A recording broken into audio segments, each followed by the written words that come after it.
श्री राम नवमी पूजा केंद्रीय समिति द्वारा प्रेस कॉन्फ्रेंस कर बताया गया कि इस वर्ष गया जिला में रामनवमी की झांकी अद्भुत होगी। देश के अन्य राज्यों से इस गया जिला में एक से बढ़कर एक झांकी देखने को मिलेगा। वहीं हिंदू युवा शक्ति के द्वारा भी प्रेस कॉन्फ्रेंस कर बताया गया कि इस वर्ष की रामनवमी लोगों के दिमाग में छाए रहेंगे, लोग बरसों तक इसे याद करेंगे। ऐसा झांकी रामनवमी के दिन इस गया की धरती पर आने वाला है, जो उनके दिमाग में एक छाप छोड़ जाएगी और लोग इसे देखने के लिए उतारू रहेंगे। आप सभी से आग्रह है कि आप इस रामनवमी की झांकी में गया जिला आएँ और इसका लाभ उठाएं। आइए देखते हैं कि रिपोर्ट मैं धर्मेंद्र कुमार गया। पूजा समिति की ओर से भव्य तैयारी किए हैं, जिसमें 115 झंडा इस बार पहली बार जो है इतनी संख्या आई है। 115 झंडा हम लोग जो है वो निकालने जा रहे हैं और विभिन्न क्षेत्रों से, पूरे गया शहर का जो है विभिन्न क्षेत्रों से वो झंडा निकालने की व्यवस्था हुई है। पूरे शहर को हम लोगों ने 6 भाग में बांट करके, आपको मानपुर, बेल्हा, विष्णुपद और मध्य क्षेत्र, वादसी, ये सारे क्षेत्र को बांट करके 6 भाग में हम लोगों ने झंडा निकालने का तैयारी की है। और विभिन्न मार्ग से होते हुए आज़ाद पार्क में जो है वो हमारी झंडा जो है वो पहुँचेगा 2 बजे के बाद। 5 बजे तक वो झंडा, सारा झंडा पहुंचता है। उसके बाद सेंट्रल रूट जो अभी वो साकेत जी बता रहे थे, नई गोदाम होते हुए फिर हम लोग दवा मंडी और वो टिकारी रोड, ढोलकिया गली होते हुए, छत्ता मस्जिद होते हुए विष्णु पथ के प्रांगण में हम लोग उसको समाप्त करते हैं। इस बार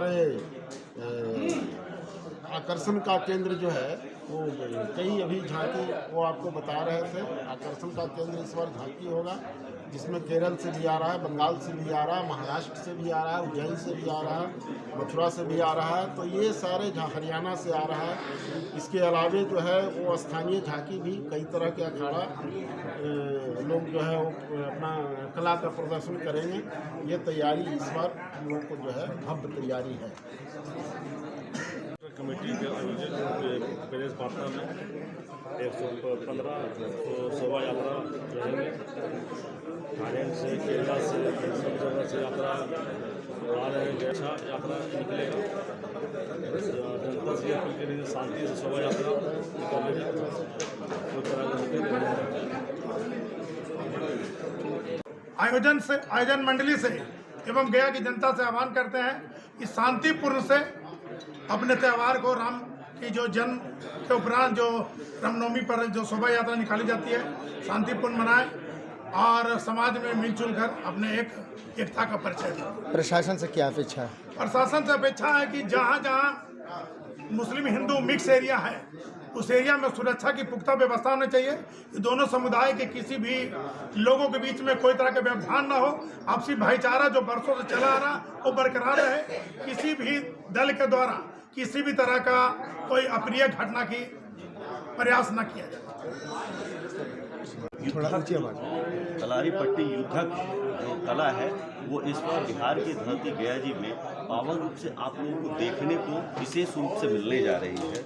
उसके साथ साथ महाराष्ट्र से विशेष ढोल नगाड़े वाले इस बार आ रहे हैं, जो इस बार का मनोरम दृश्य आप लोगों के सामने प्रस्तुत करेंगे। उज्जैन मध्य प्रदेश से 60 लोगों की विशेष जो डमरू की टीम होती है, जो आकर्षण का केंद्र बनाएगा पूरे शहर को।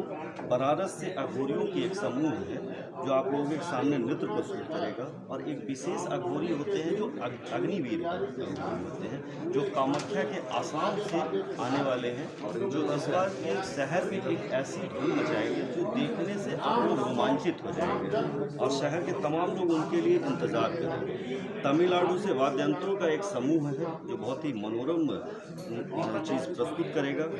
करनाल हरियाणा से राम दरबार की झांकी आ रही है जो इंडोनेशिया देश के स्वरूप में प्रस्तुत की जाने वाली है। मथुरा से राधा कृष्ण की झांकी है। लखनऊ से सबसे सुंदर हमारे बीच में आने जा रहा है एक स्वर्ण रथ, जिसमें भगवान राम सीता और लक्ष्मण हनुमान जी के साथ विराजमान हो, जो गया की धरती पर पहली दृश्य देखने को आप लोगों के सामने प्रस्तुत है। उत्तर बिहार से रुस्तम घोड़ा जो देश विदेश में नृत्य करने के लिए प्रचलित है, वो भी हम सभी के सामने आने वाला है, जो विशेषतर शहर के मुख्य चौराहों पे जाकर वो अपना नृत्य प्रस्तुत करेगा। गया शहर के इस बार चैत्र शुक्ल के शुभ अवसर पर गया तीर्थ क्षेत्र में हिंदू युवा शक्ति यात्रा का आयोजन किया जा रहा है। यह शोभा यात्रा विगत कई वर्षों से गया क्षेत्र, संपूर्ण बिहार में एवं भारत में अपना कला इस बार भी दिनांक 6 अप्रैल 2025 को मध्याह्न 12 बजे श्री विष्णुपद बाहरी प्रांगण में हमारे संगठन के द्वारा बुलाए गए विभिन्न प्रदेशों से, अनेक राज्यों से विभिन्न कलाकार अपना प्रदर्शन प्रारंभ करेंगे। यह शोभा यात्रा विष्णुपद से निकलते हुए चांद चौरा, नवागाड़ी, कोरीबारी, जीबी रोड होते हुए आजाद पार्क, गोदाम क्षेत्र का होते हुए पुनः वापस विष्णुपद ही लौटेगी। यह शोभा यात्रा प्रत्येक वर्ष कुछ न कुछ नया गया क्षेत्रवासियों को दिखाते आई है। निवेदन है कि दिनांक 6 अप्रैल 2025 को श्री विष्णुपद बाहरी प्रांगण में उपस्थित होकर के इस शोभा यात्रा को अपना विशेष योगदान दे, सफल बनाए। आप सभी से यही अपेक्षा है। धन्यवाद। हिंदू युवा शक्ति संघ। जिला प्रशासन ने हाई लाउड जो स्पीकर होते हैं, जिला प्रशासन के द्वारा पिछले कुछ विगत 1-2 वर्षों से जो है डीजे पर पूर्ण प्रतिबंध है, ऐसा बताया है उन्होंने। हम लोग उसका प्रतिपालन करते आए हैं। साउंड स्पीकर या लाउड स्पीकर पर उन्होंने कोई ऐसा प्रतिबंध, सिर्फ उसके मानक जो आवाज़ है उस पर प्रतिबंध लगा है। साउंड बॉक्स पर प्रतिबंध करके ऐसा हमें नहीं बताया गया है। उसके मानक क्षमता, उसकी आवाज़ सुनने की क्षमता तकरीबन उतनी रहनी चाहिए जिससे कोई लोगों को परेशानी नहीं हो। और हम लोग भी विशेष प्रयास कर रहे हैं कि ये शोभा यात्रा शहर में सभी को इस शोभा यात्रा का दर्शन का लाभ हो और जल्द से जल्द ये रात्रि 12 बजे से पूर्व 9 बजे 10 पूर्व जो है विष्णुपद वापस लौट के आए, जिससे सामान्य लोगों को किसी प्रकार की परेशानी न हो। हम हमेशा से अपेक्षा करते आए हैं कि इस हिंदुओं का सबसे बड़ा महापर्व श्री रामनवमी शोभा यात्रा, इसमें हर वर्ष उनका हमेशा से योगदान रहा है, विशेष योगदान रहा है। इस बार भी जिला प्रशासन से इसी सहयोग की अपील करते हैं। नमस्कार।